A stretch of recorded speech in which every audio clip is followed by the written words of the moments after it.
Next up is Dr. Sujit Dey. So Sujit, I got to personally know Sujit through my association with IGE. But Sujit is a renowned technologies visionary, entrepreneur, and academic leader with a distinguished career in both industry and academia.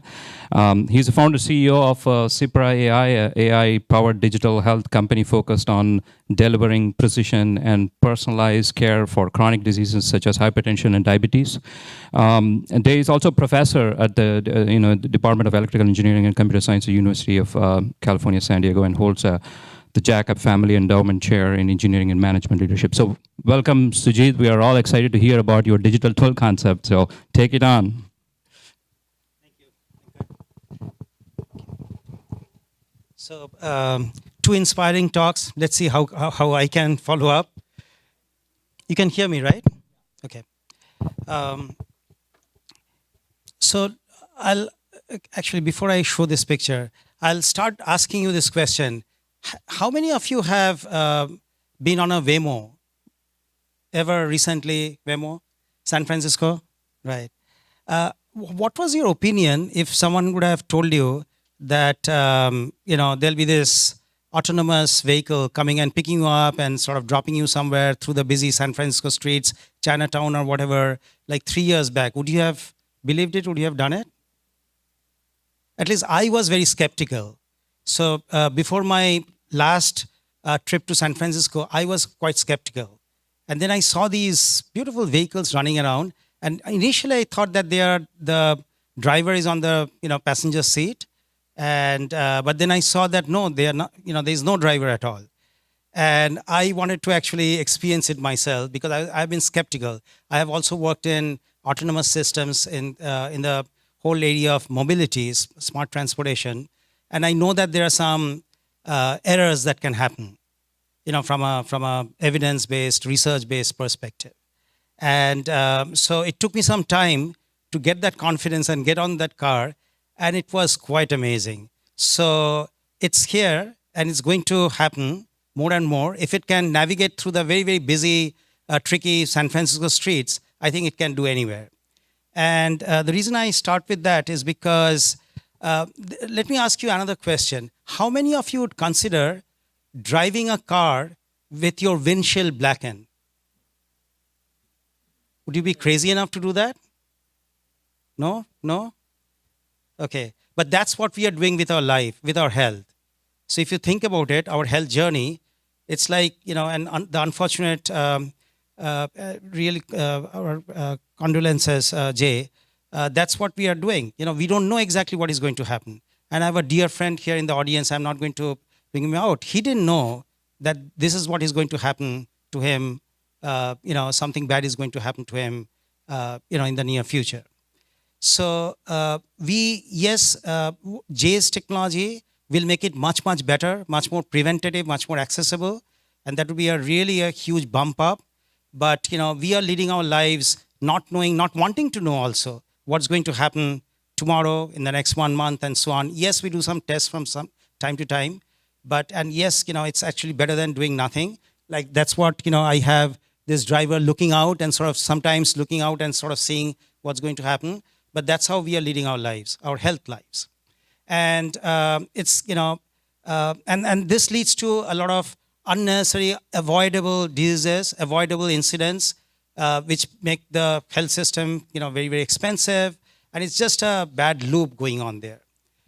We are having this bold dream, and I'll show you some evidence about that dream, where we want to create the Waymo of the future. And you may say that, Sujit, are you starting to create this Waymo of the future just after Waymo launch? No, we have been at it from 2015. And, these things take a long, long time. So we started this with Kaiser Permanente and Samsung Digital Health. And always I acknowledge them, for believing in us and funding us generously in the beginning. And, it has been taking us 10 years, but, it takes time. So what we want to do, today, all the sensors, think of Waymo, all the LiDARs and radars and so on, all the sensors are, not ours. But we are just signing an agreement with someone, a large corporation, where we will be having our own sensors. So that will be good. That will not come to the market before end of 2026. But at this time, we are focusing on the self-driving algorithms. I'm giving the equivalence. And what that is the Agentic AI software that will help you have a smooth, autonomous journey. And we don't believe in level 5 autonomy. I know that I'm using some jargons, but those of you who follow smart transportation, mobility, and so on, that means it's not going to be fully autonomous. So it's always going to be under the supervision of your healthcare provider. And that's how our business model also is evolving. So, and I wanted to also mention one thing, that when we started in 2015 and under the guidance of Kaiser Permanente, I was myself very shocked at looking at the statistics. And the statistics doesn't improve. 10 years and it doesn't improve. The rate of people who have their hypertension and diabetes under control is very, very low. And I point out in US and I point out in India because we are also operating in India. And it's almost like shameful that, and these are people who already know that they have hypertension. These are diagnosed people. They know that they have hypertension, they know they have diabetes, and still it's not under control. So why so? And as we went through our journey, two things came. One is that the care today, the standard of care today is very, very generic. It's one size fits all, and people get disengaged. And Jay mentioned that disengagement. And the second thing is that if I'm hoping that there'll be some physicians and nurses and care members, of hospitals, you will vouch for this, or you'll unfortunately affirm this, that people are extremely busy in the hospitals. They just don't have time for you because they cannot have time for you. The whole system is like that it's like, every 10 minutes you have to see a patient. And so now think of a continuous kind of care paradigm. That needs a lot of nurturing. That needs a lot of follow-up, calls, visits, and so on. And the systems are not built for that. Hence, we need a fresh look. Hence, we need something totally different. So we are in this mission of delivering autonomous chronic care with minimal manual staff effort. And chronic because that's the area that, it's like, as I said, very pervasive. And it's beyond hypertension, diabetes. It's cardiometabolic. It's behavioral health, and so on. Now, the two fundamental questions that come up are, can AI automation preserve or even improve care quality? Because we don't want to compromise care quality. So an autonomous system, can it deliver the kind of care quality we want? And the second is, can AI automation serve diverse populations effectively? As Jay said in his talk, that it depends upon where you are, whether care is accessible or not. And it's pervasive everywhere in the world, right? So, and also it depends upon your demographics, your socioeconomics, your cultural sets, what language you are speaking, your education levels. And as you know, any of you who have worked with AI knows this, that AI is as good as training. So if you're training on a particular kind of population, then it will not be effective on another kind of population. So that's a big red flag, right, for AI, that, how can you make this pervasive to generalize to every different kind of population? And I wanted to start with this, affirmation that our 10 years of work is showing that, yes, indeed, we can provide the right care quality. I'll show you some results from our clinical trials as well as our pilots. And 38x fewer manual interventions and effective across various diverse groups. Oops, sorry. So I wanted to present more results today and a little bit flavor of what we are doing, as opposed to saying what we are doing and then leave you without any results. So this is a case study we had done where a hospital system already had a continuous monitoring-based system where people are given their blood pressure monitors and glucose monitors, and then if their blood pressure or blood glucose goes beyond a certain range, then the care staff have to call up, get the patient over to for a visit, and so on. So that's what I'm showing here. And so what we did was we selected randomly 50 people from our cohort who are going through our autonomous care versus this manual RPM care, and 100 such 50-person cohorts matched with this kind of statistics about what stage of hypertension they are in. And what we see in about 12 weeks, is that the number of care team outreaches that are needed for this manual process is much, much, much more compared to what our autonomous system generates. That means using our autonomous system, yes, there were 4 interventions that were needed, but that is far and in between compared to the 150 that were needed on an average for these 50 people over 12 weeks. And furthermore, what you see is that the quality, the care outcome is already much better in 12 weeks. That is, from 42% in stage 2 hypertension, only 16% are in stage 2 hypertension within 12 weeks. And this quickly shows overall. So for instance, in this cohort of 576 patients, look at this red line. The percentage of the population who are in stage 2 hypertension keeps going down. At 24 weeks, it's only at 15%. And the same thing is happening with blood glucose. Why?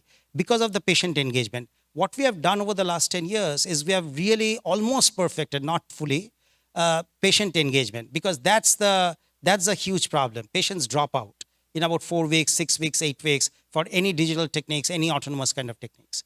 And so that's what we have tried our very best to perfect. And as you see here, the numbers are pretty good in terms of various metrics. And one thing I wanted to mention is that, okay, so how does this pan out in terms of various kinds of demographics? So I'm showing you here 65 plus population. The numbers look pretty good and the engagement looks even better. And what about, in rural population, underserved kind of population? How do the numbers look like there? And what we see is, again, the effectiveness is pretty high and the engagement is pretty good. What about, other language groups, Spanish speaking, because the cultural differences also matter. And the same thing we see. So far, over our initial part of our journey, and I'm saying 10 years is initial part, it's very encouraging. And now the question is, how can we proliferate this everywhere, right? So that becomes the execution part. I wanted to leave you with a couple of things to show what we are exactly doing. So essentially, we are collecting data from various different ways, and we are creating individualized models for you. We call them digital twins of you, which captures and relates anything and everything that you are doing with your hypertension and or your diabetes. And we are extending these for cardiometabolic diseases and so on. And then we have our LLM fine-tuned. I'll not have time to exactly explain, but the more important thing here is that we are building all these agents. Some of the agents, AI agents, are interacting with the patients, preventatively guiding them, forecasting for them, what they need to do and so on in advance. And some of the agents are for the healthcare providers to help them to enroll patients, diagnose patients, and so on. So we have these 2 sets of agents working together and providing the care. I'll skip through. And so essentially, every day, there's an engagement that is going on. And then we have our care staff members also who provide 24/7 patient support. And they also are using AI agents to lessen the human touch there as much as possible. However, we do believe that human touch is extremely important for certain kinds of people. And so for them, our platform is very, very flexible. For them, we have more human touch through our care coordinators only. And when the numbers, hypertension numbers or diabetes numbers go beyond a range, then essentially we are referring to the clinician. We write into Epic, and Epic sends notification to the clinicians, and the clinicians take over at that time. So it's a tremendous opportunity, and we are very excited about what we are doing. The good thing is we rolled it out just last year, finally, the product. And we are in almost every health system in San Diego County. And we are in Midwest, we are in Northeast, we are expanding. We are also starting a big deployment with Blue Cross Blue Shield in Puerto Rico. So we are expanding, and the reception we are getting is essentially because there are some healthcare providers out there who really believe that this is a problem that needs to be addressed. That they are running out of staff members, their staff is overburdened, burnt out, and so they need to try out, at least give it a try of automation. And we are very pleased that that's happening. And also the pharmacies are stepping up.